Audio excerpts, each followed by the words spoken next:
All right, guys, 7:27 on a Thursday, and after a bit of a squeaker last Thursday in Nashville, Steve Spurrier and his boys get ready to kick off the home season right here at Williams Brice on Saturday, taking on East Carolina. Now, as we will every single game this season, we're going to welcome Billy Kohler from the Gamecock blog Leftover Hotdog, and from the Pirates Chest magazine, the ECU, it's an ECU publication way, Bethany Bradsher. Good morning, both of you. Billy, good to see you as always. Miss Bethany, you're joining us via Skype, correct?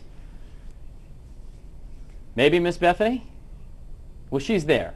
I promise she's there. Of course, Billy, now last year, the Gamecocks beat ECU 56-37. Of course, it was a game with probably, I don't know if it was bad defense or really good offense, because those were high numbers. Well, a little bit of both. It was a first game, and you saw last week how first games can kind of be unpredictable. You don't play your best game. Right. It almost cost us last week in Nashville. Luckily, last year we opened with East Carolina, so we didn't have to worry about that. Right. Sure, fair enough. Miss Bethany.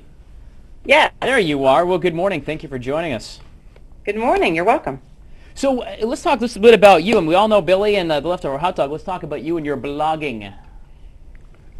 Well, I've been writing for Bunsville.net and East Carolina website for about 7 years, and write for a number of other East Carolina publications. So I've kind of covered every aspect of sports for the Pirates. Gotcha. Now, last week, Appalachian State 35-13, a nice victory for ECU. Yes, it was. How did they play? If you had to compare them in their gameplay for the Pirates, how did they play?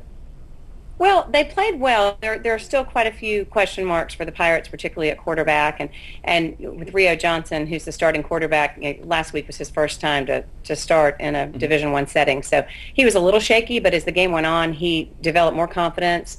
I think the running game was a surprise, a pleasant surprise. And most importantly for the Pirates, they won the turnover battle, which, as Gamecock fans can attest, has really been a very difficult area for them, especially last year. It was their downfall.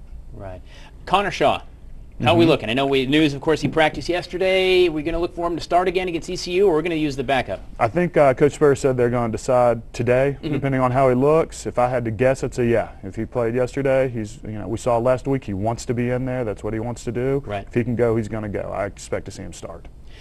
Bethany, as an ECU supporter, obviously, and an aficionado, if you will, of the Pirates, how concerned are you about Connor Shaw and the Lattimore, the combination?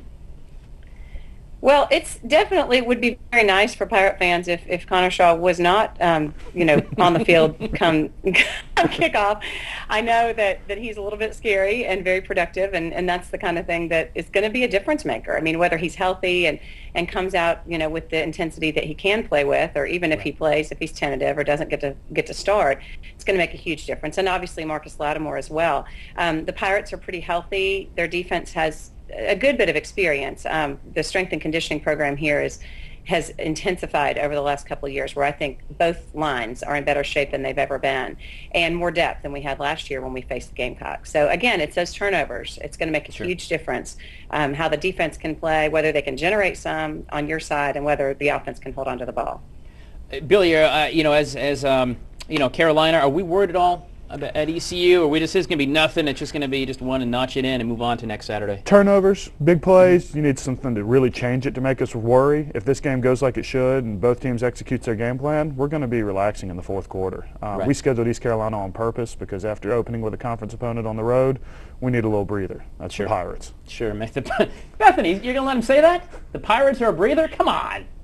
Yeah, well, Steve Spurrier already said that a little bit. He gave some props, and he said, oh, yeah, Pirates are a tough team, all the coach speak. But then he gave this one little diatribe about, well, when a smaller college can beat a bigger college, it's such a good boost for them. It was a little bit condescending. And I will say this, out here in East Carolina, where most people can't find us on a map, the Pirate fans and Pirate players really thrive on that kind of disrespect. I think it's kind of driven them for years. They don't get respect from ACC programs within our own state. So it's not a surprise. It's some good bulletin board material.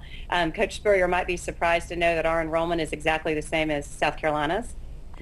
And it's really not such a small school. I understand football program, it's not as prominent, but this program has knocked off quite a few top 10 teams over the last 10 years. And I don't think they're scared. I think it's a matter of talent and depth. And, the quarterbacks is a huge factor as well. And again, whether they can hold on to the ball. All right, very good. Well, game time kickoff is 12:21 here at Williams Brice Stadium. Real quick, Billy, your pick. I think maybe a big play here and there. South Carolina probably rolls 35-14. 35-14. Miss Bethany, your pick for Saturday's game.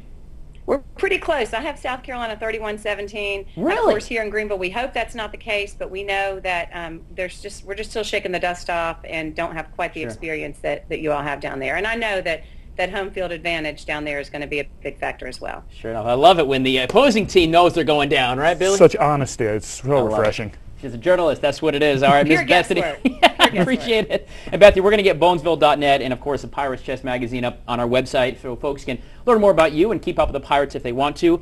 Billy, Great. Saturday is game time, 12:21. Have a good time. 12:21. Get out there early. Most tailgate opens at 8, so we'll be out there early. Perfect. We'll see you next Thursday as we move on after this victory on Saturday. Thank Sounds you very great. much, Thank you. Miss Bethany. Thank you so much.